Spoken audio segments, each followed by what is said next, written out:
Today, we're catching up with John Barrowman to get a delicious heaping helping of insidery goodness about Arrow and his new comic. Plus, we've got a rundown of all the awesome toy announcements coming out of Toy Fair in New York, so get ready for a toy-tastic DC All Access.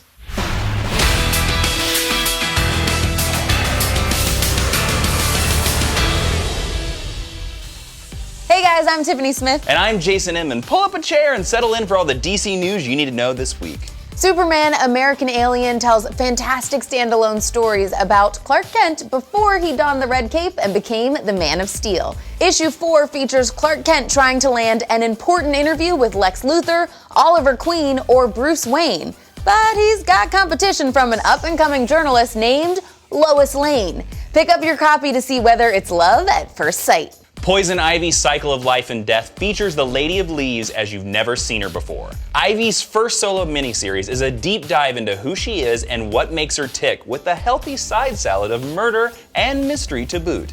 You can wrap your tendrils around issue number 2 this week. Vertigo's Lucifer is a whodunit tailor-made for Nietzsche. God is dead, and Lucifer is on the hunt for the murderer. Issue 3 sees Lucifer and Gabriel travel to the Dreaming for answers, and I'd say there's a good chance they'll run into some familiar faces. You can snag your copy starting tomorrow. On the collectible side, Funko is offering a new funky subscription service for DC Comics called Legion of Collectors. You can sign up to receive bi-monthly boxes of figures starting in March with the exclusive armored Batman pop figure from Batman v Superman: Dawn of Justice. Check out the link in the description below for more details.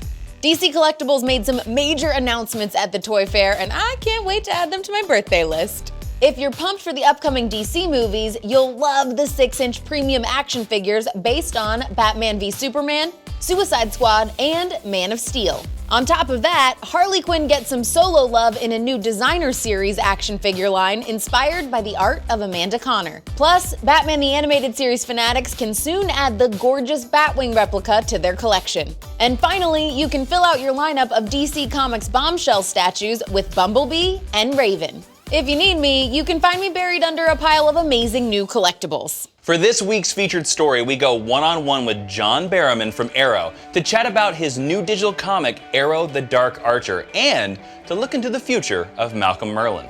What's really interesting is that there was not much of a back catalog of Malcolm Merlyn. So we decided that we would take what we knew, but we were also going to build on it. And we weren't going to go too far back. We wanted to hit between season 3 and season 4 of Arrow to then do flashbacks within that. Yeah. I don't know how to put this, but we are now part of creating the back catalog and history to Malcolm Merlyn. So we're part of comic book history now. Yeah. And if you'd have asked me when I was 9 years old and going to buy my comic books off the rack on Thursday morning at 11 o'clock, I would have probably wet myself in that drugstore knowing that your name on it. To see my name on it. So one, that it's like a childhood dream. So my sister and I are having a ball writing this stuff. So you're talking about kind of just interweaving characters and that you're building the history of Malcolm Merlyn. This is all canon, right? Oh yes, it will be canon. Yeah. It's pretty thrilling, and it's one of those things you don't get asked often to do. And how many times in your lifetime do you get to create something like that or help create something like that? I don't want to put too much of the weight on Carol and I, but... Well, but you also talk about that you guys write the story, but then having artists work on it and seeing the artwork that goes along with the story for the first time. Which is so awesome, and I just happen to have chapter 3 here with me. What I find is great here in chapter 3, if you notice, it's Barroom, which is kind of like Barrowman. Your name on the cover wasn't enough. No, but it has to be, and that's Barroom.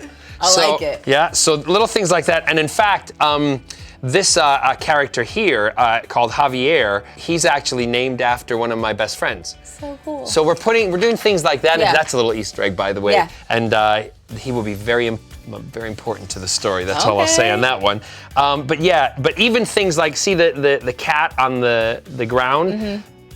Totally, we're right there. We want to make sure it's the correct, feline image, all down to that, even to the way the hair lies and shadows and all that kind of stuff. Carol and I are very involved. And then obviously we talked about that the comics are canon, but let's talk a little bit about Malcolm Merlyn in the TV universe. You had a pretty epic moment in the last episode.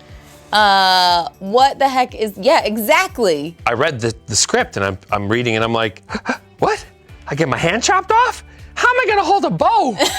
How am I gonna shoot an arrow? And I'm thinking, okay, this is a challenge. And that's one thing I've always said to Mark and to Andrew and all the writers. The thing that I love about it is picking up the script and reading it and learning the new stuff. And then I have to figure out as the actor how to play that. Yeah. So the challenge is for him to still have his manipulative control, but he only has one hand, and he's got to figure out a whole new direction. Yeah. And show-wise, that lack of the hand is going to take him in another direction. Obviously, there is a pretty epic moment between you and Damien Darhk on the show.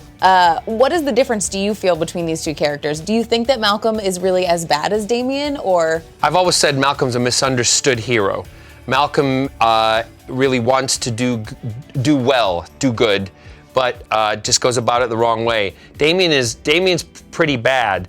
Damien's a bad guy, Malcolm's a nemesis. Yeah. There's a difference, right?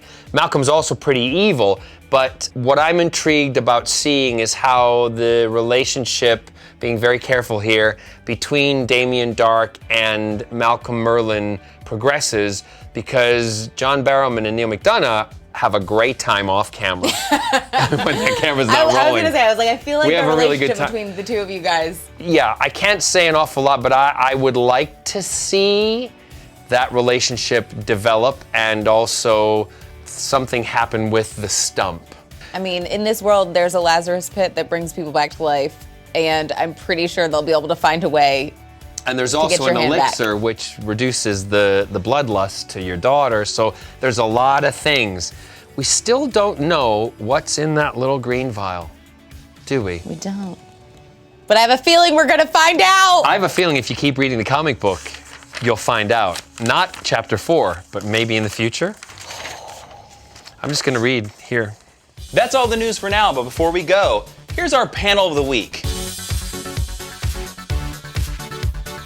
We've got a fantastic prize pack to give away to one of you, including this Harley and Joker bombshell statue from DC Collectibles. Plus this DC Comics team pack from LEGO Dimensions featuring Joker and Harley. And Harley Quinn Volume 3 Collected Edition. For your chance to win, click subscribe and then let us know in the comments what was your favorite moment or panel from last week's DC Comics. And be sure to use the phrase, my DCAA entry. Good luck, see you tomorrow.